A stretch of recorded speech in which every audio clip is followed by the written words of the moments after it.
Today, we're going to be looking at Makera's new desktop CNC, the Z1. Back in July, when I did my video on the Carvera Air, I got a lot of comments to the tune of, "This looks like a great machine, but it's just too expensive." Now we have the Z1 boasting similar features, but at half the price. Let's get started.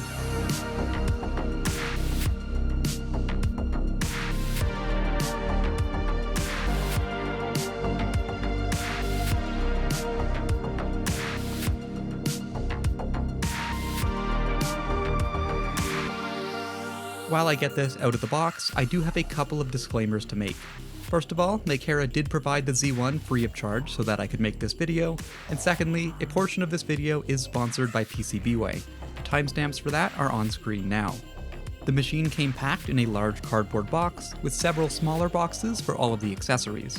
I also got the 4th axis and laser add-ons, both of which I will be covering during this video. Makera also provided plenty of bits, a whole case of them in fact, as well as some stock material. Packages labeled KOL only are sent to reviewers, so if you order a Z1, then I wouldn't expect to receive either of these kits here. Makera also sent me their Cyclone dust collector, which you can use instead of a regular shop vac. It does boast some other features, but I'm going to be talking about it a little bit later. When I opened the enclosure for the first time, I was greeted with metal shavings all over the place. On one hand, I think it's great that Makera is testing every single unit before they get shipped out, but it would be nice to have the inside vacuumed out so that it doesn't make a mess when you first open it. I decided that the machine is going to live here, right beside the Q2. All I had to do was plug in the power cable and the emergency stop button, and we're ready to power it on. Once the unit is powered on, you'll be able to see a Makera Z1 Wi-Fi network, and once you join that, you'll be able to control the Z1. Currently, that's the only way to connect to the machine, but Makera tells me that later on you'll be able to connect the Z1 to your home Wi-Fi network, as well as just by using a USB cable. Hopefully all of that will be sorted by the time that the Kickstarter backers receive their units. The spoil board comes pre-installed, that's this dark gray surface here, but we still need to install the anchor point. The anchor point installs with 2 dowel pins for alignment, and then 3 M5 bolts to hold it down.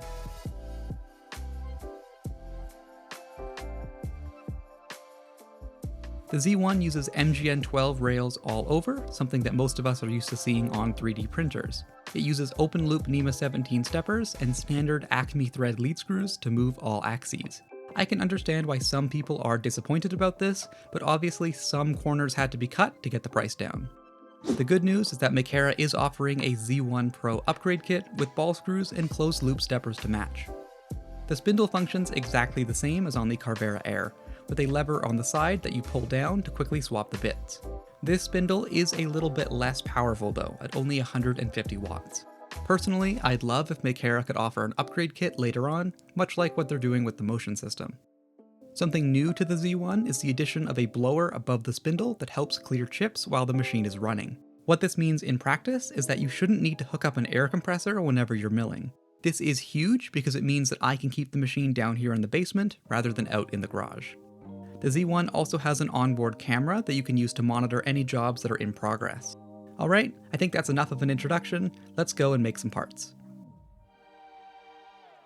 To mill something, we need to go from a part in CAD to a series of tool paths for the CNC.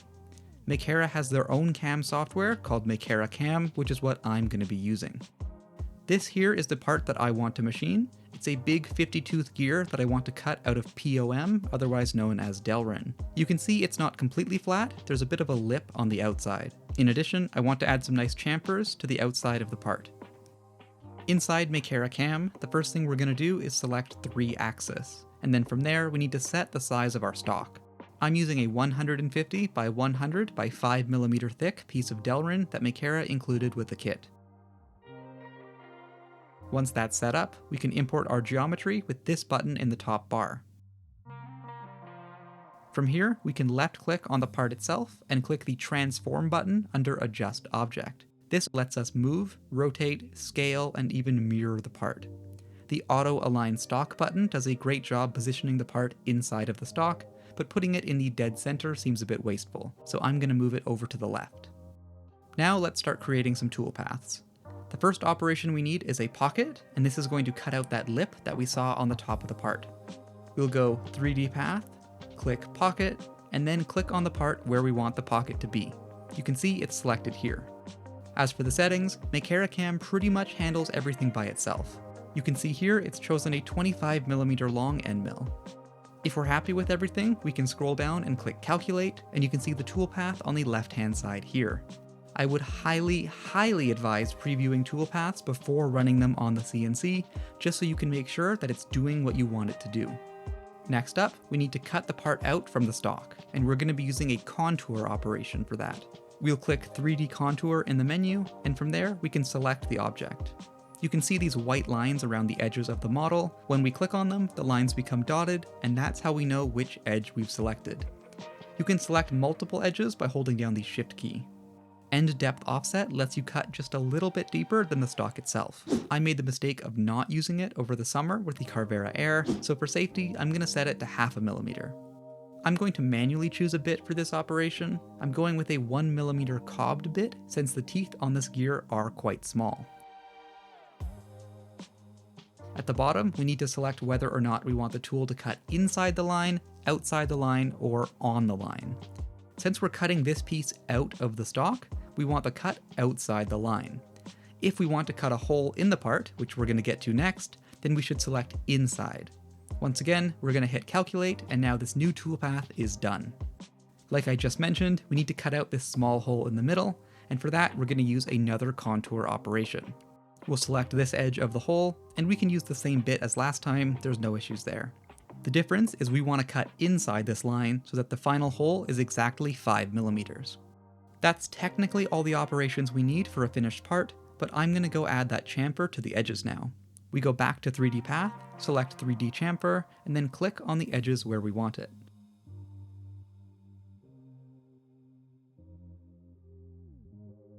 The software has chosen a bit for us, and that looks fine to me.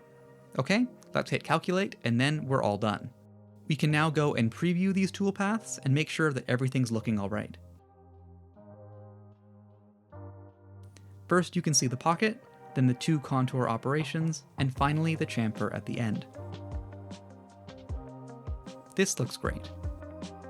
Before we start milling, I want to talk about today's sponsor, PCBWay. Right now, PCBWay is hosting their aptly named Christmas Big Sales, where you can get up to 50% off until December 31st. You can also get free upgrades on solder masks with colors like purple, matte black, and my personal favorite, pink. Last but not least, you can also get 10% off select 3D printing materials, including extremely tough Somos Lido resin, as well as UDR 8100, which is translucent. Pretty neat stuff. Check out PCBWay with my link down below, and thanks again to PCBWay for continuing to support the channel. I'm going to be using the tried and true painter's tape with superglue method to hold the stock in place. Basically, we line the spoil board with it, as well as the backside of the stock, and then we glue the 2 sides with the tape together. The Z1 does come with some double-sided tape, which you can use exactly the same way. Make sure to clamp everything down nice and tight. This all looks good to me. I think it's time we start the cut.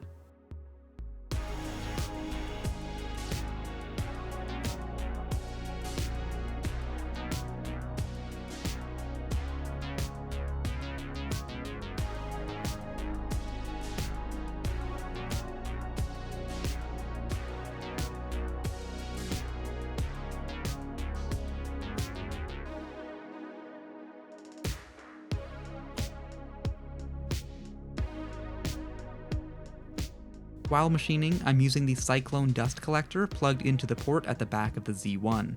Then, whenever the job is done, I can just unplug it and vacuum up all the chips inside the enclosure. The biggest advantage of the Cyclone over a normal shop vac is how quiet it is.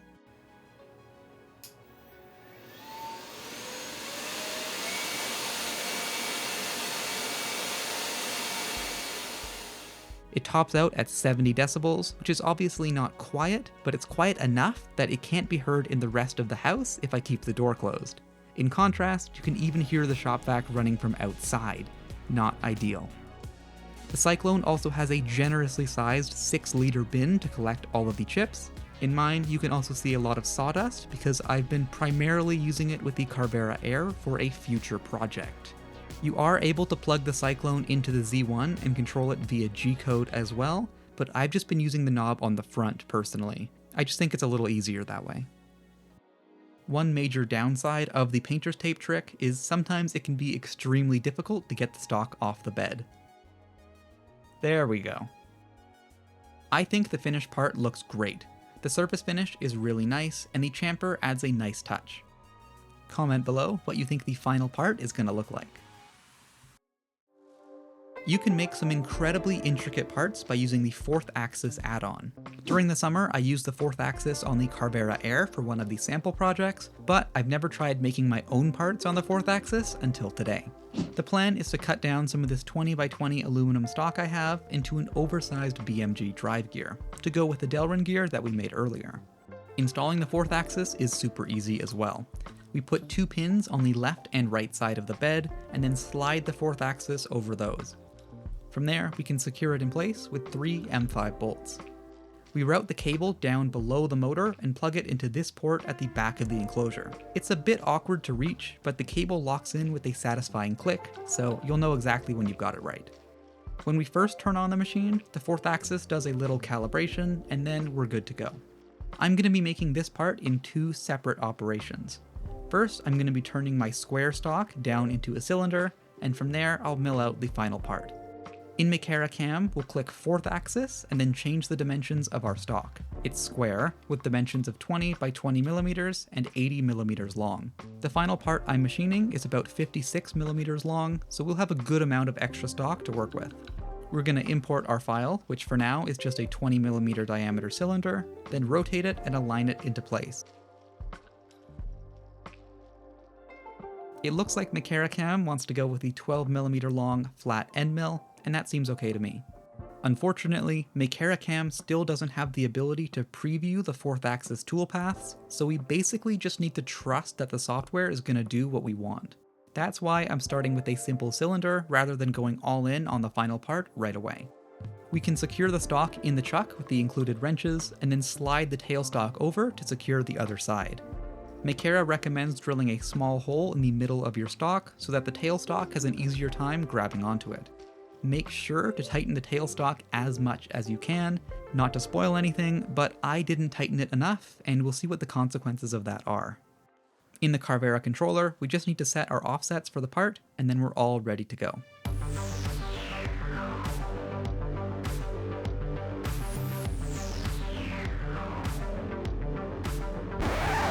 See what I was talking about with the tailstock?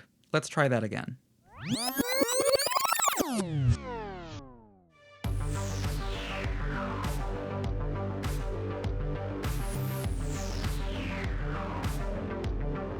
Okay, now that's more like it. Now let's get ready for the second pass. In MakeraCAM, we'll change the stock shape to round with a diameter of 20 millimeters, and we'll import the step file of the gear. Again, we'll align that in the middle of the stock. While the end mill is going to be fine for roughing, there's no way it's going to be able to carve out all of the precise details in the gear. So I'm going to add a 0.2 millimeter engraving bit for a finishing pass. I looked around and 0.2 millimeters was the smallest bit I had in my collection. Once again, we can hit calculate, and once again, we're going to need to trust that the software has done everything correctly. Well, here goes nothing.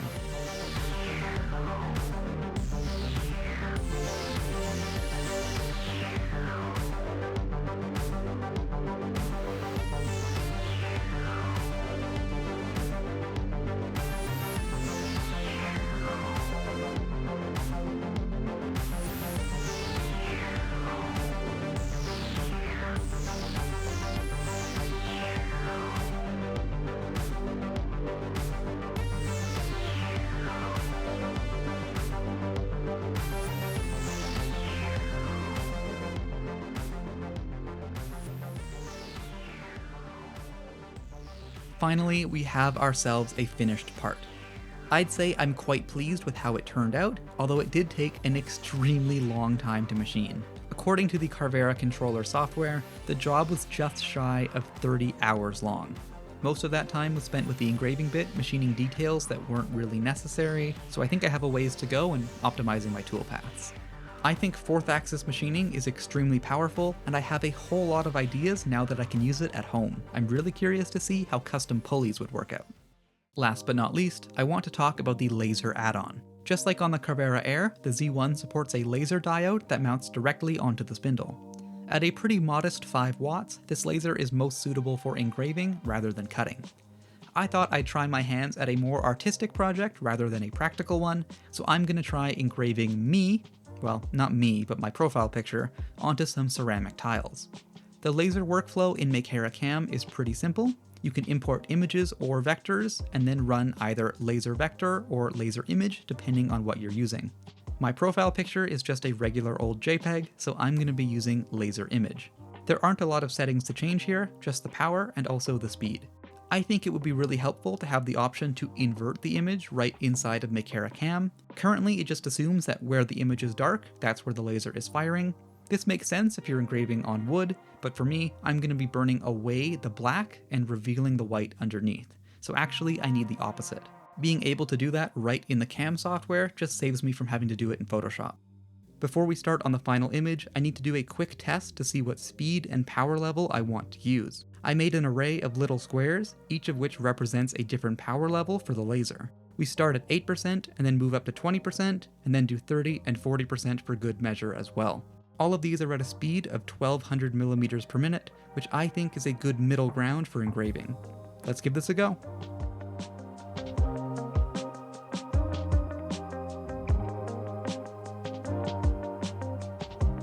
Thanks to the filters in the dust collector, the whole room doesn't smell like burnt paint, which is quite nice. Based on that test, it looks like I'm going to need to really up the power level for this to work. It looks like we're going to need to go full tilt at 100% power. Running it at 100% power all the time will definitely shorten the lifespan of the laser, but it'll be fine for a couple of tiles. Let's send the final design over right now.